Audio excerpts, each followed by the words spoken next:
بسم اللہ الرحمن الرحیم. In the name of Allah, the Beneficent, the Merciful. اللہ وبرکاتہ. آج اس چینل کے ذریعے میں آپ کو عذاب قبر اور اس کے تعلق سے کچھ باتیں بتانے والا ہوں. اس ویڈیو کو پورا دیکھیں، انشاءاللہ آپ کا ایمان تازہ ہو جائے گا. کسی شاعر نے کیا ہی خوب کہا، دلا غافل نہ ہو مایوس دنیا چھوڑ جانا ہے. دلا غافل نہ ہو مایوس دنیا چھوڑ جانا ہے. باغیچے چھوڑ کر خالی زمین اندر سمانا ہے. باغیچے چھوڑ کر خالی زمین اندر سمانا ہے. فرشتہ روز دیتا ہے منادی چار کونوں پر. فرشتہ روز دیتا ہے منادی چار کونوں پر. محلہ اچھیاں والے تیرا گوری ٹھکانا ہے. فرش مخمل پہ اے سونے والوں، قبر میں جا کے سونا پڑے گا.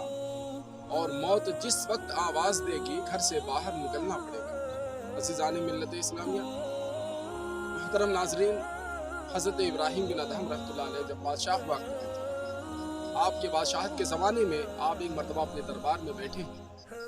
آپ کے پاس ایک اجنبی آتا ہے. آنے کے بعد اس محل کو چاروں طرف سے دیکھنے لگا، چاروں کونوں کو دیکھنے لگا. تو بادشاہ نے کہا، اے آنے والی شخص، اے اجنبی، کیا دیکھ رہا ہے؟ اس نے کہا کہ میں یہ سرائے پسند نہیں کرتا، مجھے یہ سرائے پسند نہیں آئی. بادشاہ نے کہا، اے آنے والے اجنبی، یہ کوئی سرائے نہیں ہے بلکہ یہ میرا محل ہے، اسے میرے باپ داداؤں نے بنایا. دوستو، اس اجنبی نے بادشاہ سے کہا، اے بادشاہ، مجھے یہ بتا کہ تم سے پہلے اس محل میں کون تھا؟ بادشاہ نے کہا، مجھ سے پہلے میرا باپ تھا. پھر اس اجنبی نے سوال کیا کہ تم سے پہلے تمہارا باپ تھا، اور تمہارے باپ سے پہلے کون تھا اس محل میں؟ کہنے لگے حضرت ابراہیم بن ادہم کہ میرے باپ سے پہلے میرا دادا تھا. پھر اس نے سوال کیا، اس سے پہلے کون تھا؟ کہنے لگے میرے باپ کا باپ اور میرے دادے کا باپ. اس طرح سے یہ معاملہ چلتا رہا. پیارے دوستو، بن ادہم رحمۃ اللہ تعالی علیہ نے جب ہم باتیں بتائیں، اس اجنبی نے کہا، اس لیے تو میں اس کو سرائے کہتا ہوں. جو بھی آیا چند روزہ زندگی گزار کر اس سرائے کو خالی کر گیا. اے بادشاہ، تو بھی اس محل کو چھوڑ کر ایک دن چلا گیا. کتنی نصیحت بھری بات ہے. پیارے آقا صلی اللہ علیہ وسلم نے ارشاد فرمایا، لذتوں کو توڑنے والی شے کا کثرت سے ذکر کرو، یعنی موت کا کثرت سے ذکر کرو. اس لیے قبر ہر روز پکارتی ہے، میں تنہائی اور مسافری کروں، میرے اندر آنا تو نیکیاں لے کر آنا.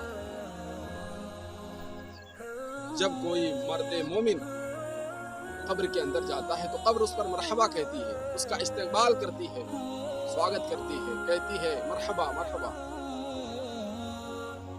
تو مجھ میں سما گیا ہے، اب تو میرے برتاؤ کو دیکھ، میں تیرے ساتھ کیا شروع کرتی ہوں. تو اس نیک و صالح شخص کے لیے قبر کشادہ ہو جاتی ہے، اس کے لیے جنت کے دروازے کھول دیے جاتے ہیں اور وہی اس کے لیے جنت.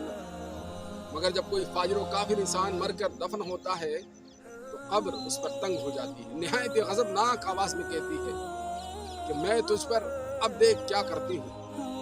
قبر اس پر بند ہو جاتی ہے، اس کی پسلیاں ایک طرف سے دوسری طرف نکل جاتی ہے. راوی کہتا ہے، اللہ کے پیارے رسول صلی اللہ علیہ وسلم نے ارشاد فرمایا کہ اس شخص کی پسلیاں ایک طرف سے دوسری طرف نکل جاتی ہیں اور اس پر 70 ازدہے مسلط فرما دیے جاتے ہیں.